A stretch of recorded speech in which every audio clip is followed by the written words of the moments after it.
Students, how are you all. I hope कि आप सभी बहुत अच्छे होंगे और आप सभी ने जो पिछला चैप्टर है वो अच्छे से कंप्लीट कर लिया होगा।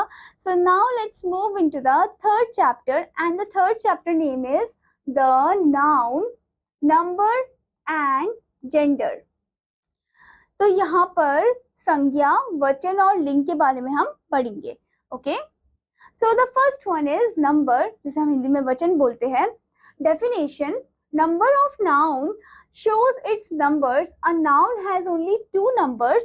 अब नंबर ऑफ नाउन जो है वो नंबर शो करता है और नाउन के सिर्फ दो ही नंबर्स होते हैं। Okay, let's know about it. Kinds of number, यहाँ पर आप देख सकते हो फर्स्ट वन है आपका सिंगुलर नंबर, जिसको हम सिंगुलर नाउन बोलते हैं। हिंदी में इसे हम बोलते हैं एक वचन। Singular number shows only one, singular number सिर्फ एक ही दिखाता है, जैसे कि बॉय, काउ, बुक, ट्री। ये क्या है? ये सिंगुलर फॉर्म में है, सिंगुलर नाउन है। Next one is plural number और प्लूरल नाउन, जिसे हम हिंदी में बहुवचन बोलते हैं। प्लूरल नंबर शोज टू और मोर देन टू, ये दो या दो से ज्यादा चीज को दिखाता है, जैसे कि boys, cows, books, trees. Boy जो सिंगुलर में था, प्लूरल में क्या हो गया? Boys. Book, books. Cow, cows. Tree, trees. Okay, now let's know about singular से प्लूरल बनाने के नियम। अब कुछ ऐसे रूल्स होते हैं जिसमें हम सिंगुलर से प्लूरल में कन्वर्ट करते हैं। तो कौन से ऐसे रूल है? निम्नलिखित नियमों द्वारा सिंगुलर नाउन से प्लूरल नाउन बनाए जाते हैं। फर्स्ट रूल है आपका एस जोड़कर। प्राय सिंगुलर नाउन में एस जोड़कर प्लूरल नाउन बनाते हैं। अब हम क्या करते हैं कि जैसे सिंगुलर नाउन, कोई वर्ड दे रखा है आपको सिंगुलर नाउन का, उसमें लास्ट में आप एस ज्वाइन करते हो और उसका प्लूरल फॉर्म करते हो, जैसे कि काउ, काउज हो जाएगा। ठीक है, ऐसे ही बुक, बुक्स हो गया। लास्ट में बस आपको एस लगाना है, स्पेलिंग सेम ही रहेगी। नेक्स्ट इज ई एस जोड़कर। यदि किसी सिंगुलर नाउन के अंत में S, double S, C H या एक्स हो तब उसमें ई एस जोड़कर प्लूरल नाउन बनाते हैं। अगर कोई वर्ड है, उसका लास्ट वाला जो लेटर है वो एस है, डबल एस है, एस एच है, सी एच है, एक्स है या ओ है, ठीक है, तो उसमें हम क्या करते हैं? ई एस लगा देते ताकि उसका हम प्लूरल बना सके। जैसे कि बॉक्स, एक्स में एंड हो रहा है, ई एस लगाएंगे boxes. Okay, match, C H में एंड हो रहा है, ई एस लगाएंगे मैचेस। ओके, ऐसे ही क्लास, डबल एस में एंड हो रहा है तो क्लासेस, ई एस लगा देंगे इसमें प्लूरल बनाने के लिए। Now next is I E S जोड़कर। जब किसी नाउन के अंत में वाई हो और वाई से पहले कॉन्सोनेंट हो तब वाई को आई से बदलकर ई एस जोड़ते हैं। तो अगर कोई वर्ड दे रखा है आपको, जैसे फॉर एग्जांपल सिटी दिया, इसमें आप देख सकते हो यहाँ पर वाई से पहले क्या है? टी है, जो कि कॉन्सोनेंट है, तो हम वाई को रिमूव कर देंगे और उसमें आई ई एस जोड़ देंगे उसका प्लूरल बनाने के लिए, जैसे कि सिटी, सिटीज, बेबी, बेबीज। यहाँ पर भी आप देख सकते हो वाई हट के आई ई एस हो गया। ऐसे ही स्टोरी, स्टोरीज। ठीक है, स्टोरी, स्टोरीज में भी आप देख सकते हो कि वाई हट कर आई ई एस आ जाएगा। Okay students, Now, before going further, let's store something in mind. Store in mind, यदि किसी नाउन के अंत में y हो और y से पूर्व कोई वॉवल हो तो y को IES में नहीं बदलते, बल्कि s लगाकर उस नाउन का प्लूरल बनाते हैं। अगर कोई ऐसा वर्ड है जिसमें y हो, ठीक है, और y से पहले क्या हो? कॉन्सोनेंट ना हो कि वॉवल हो, तो उसमें हम क्या करेंगे? y को हटाएंगे नहीं, हम बस s लगा देंगे ताकि हम उसका प्लूरल बना सके, जैसे कि बॉय। अब देख सकते हो y से पहले o है, o वॉवल है, तो y हटेगा नहीं, आप इसमें बस s लगाओगे प्लूरल बनाने के लिए, जैसे बॉय का बॉयज हो गया। ऐसे ही टॉय का टॉयज हो जाएगा, मंकी का मंकीज हो जाएगा। ठीक है, now the next rule is fourth one, VS जोड़कर। यदि किसी नाउन के अंत में एफ या एफई हो तब इन्हें हटाकर इनके स्थान पर वीएस लगा देना है। अब जैसे कोई वर्ड है जिसमें एफ या एफई है लास्ट में लेटर में, तो उनको हटाना है और हमें क्या लगाना है? वीएस लगाना है। जैसे कि थीफ, थीव्स, एफ हट जाएगा, वीएस आ जाएगा, थीफ, थीव्स। ऐसे ही काफ, काफ्स। ओके, ऐसे ही नेक्स्ट वन आपका दे रखा है वाइफ, वाइफ्स। ओके, इसमें एफ हट जाएगा और वीएस लग जाएगा। Now the next rule is fifth one, बीच का वॉवल बदलकर।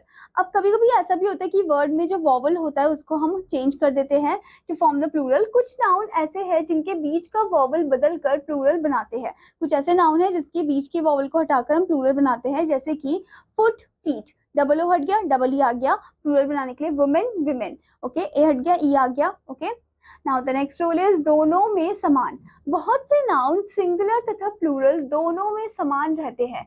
ओके, कुछ ऐसे नाउन होते हैं जो सिंगुलर हो चाहे प्लूरल हो, दोनों में सेम ही रहते हैं, जैसे कि शीप हो गया, फिश, डियर आदि। ठीक है, तो ये जो वर्ड्स थे आपके शीप, फिश, डियर, ये सेम ही रहते हैं। Now students, as we have learned about the number form of the noun, let's go for the gender one. Definition: gender of noun tells whether a noun is a male or female or both or a non-living. अब यहाँ पर बोला है कि जो gender होता है noun का, या तो मेल हो सकता है या फीमेल हो सकता है या दोनों हो सकते हैं या फिर नॉन लिविंग हो सकता है. So let's know about it. Kinds of gender. First one is masculine gender. The noun show male are called masculine gender. मतलब वो नाउन जो मेल शो करता है उसे हम masculine gender बोलते हैं. जैसे कि आपको एग्जांपल यहाँ पर दे रखा है, फादर, टाइगर, बॉय, हॉर्स. ठीक है, ये आपके masculine gender हो गए. Now next type of gender is feminine gender. The noun show female are called feminine gender. मतलब जो फीमेल को शो करता है उसे हम feminine gender बोलते हैं. जैसे कि आपको एग्जाम्पल यहाँ पर दे रखा है, मदर, फादर के ऑपोजिट जेंडर मदर, टाइगर के opposite gender tigress. Okay, next one, boy के opposite gender girl and horse का opposite gender mare. Okay, next type of gender is common gender. The noun used for both male or female are called common gender. मतलब जो दोनों mail और female के represent करता है उसे हम कॉमन जेंडर बोलते हैं. For example teacher, friend, student, cousin, person. तो ये कॉमनली दोनों के लिए यूज होता है. ऐसे बेबी भी कॉमनली दोनों के लिए यूज हो रहा है. ठीक है, next is neuter gender. The noun used for a non-living thing or place are called neuter gender. मतलब जो non-living thing या जगह के लिए यूज होता है उसके लिए उसको हम neuter gender में पुट करते हैं. ठीक है, जैसे कि कार, बुक, एयर, तो ये आपका neuter gender में आ जाएगा. Now let's know about masculine को feminine में बदलने के नियम. कुछ ऐसे रूल्स है जिसमें हम masculine को feminine में चेंज करते हैं. रूल नंबर 1 है आपका, रूप को पूरा बदलकर. जैसे अब कभी ऐसा भी होता है कि वर्ड एकदम से चेंज हो जाते हैं, पूरा बदल जाते हैं. जैसे कि मैन का ऑपोजिट जेंडर जो है वो है वुमेन, डॉग का बिच, फादर का mother. Okay, next type of second rule is pulling के अंत में ESS लगाकर. अब पुलिंग जो होता है यानी कि आपका जो मस्कुलाइन है उसके एंड में अगर हम ESS लगा देंगे तो स्त्रीलिंग बन जाएगा यानी कि फेमिनिन जेंडर बन जाएगा. जैसे कि पोएट, पोएटेस, प्रिंस, प्रिंसेस. ठीक है, now the next thing is pulling के प्रथम या अंतिम शब्द को बदलकर. पुलिंग का जो प्रथम या फिर अंतिम जो शब्द होगा उसको चेंज करके हम स्त्रीलिंग फॉर्म में कन्वर्ट करते हैं. जैसे कि फादर इन लॉ, इसमें फर्स्ट वर्ड ही चेंज होगा फादर मदर के फॉर्म में. Okay, father in law, mother in law. ऐसे ही लैंडलॉर्ड, लैंडलेडी. अब आप लैंडलॉर्ड और लैंडलेडी को अगर ध्यान से देखो तो इसमें लॉर्ड यानी कि पीछे का जो वर्ड है वही चेंज हो रहा है. ठीक है, और बाकी आगे का तो सेम ही रहेगा, landlord, landlady. Okay students, I hope student that you understood this chapter. और आपका होमवर्क है कि आपको इसकी फॉलोइंग एक्सरसाइज पार्ट को कंप्लीट करना है. Now I am gonna meet in another class. Till then students, bye bye.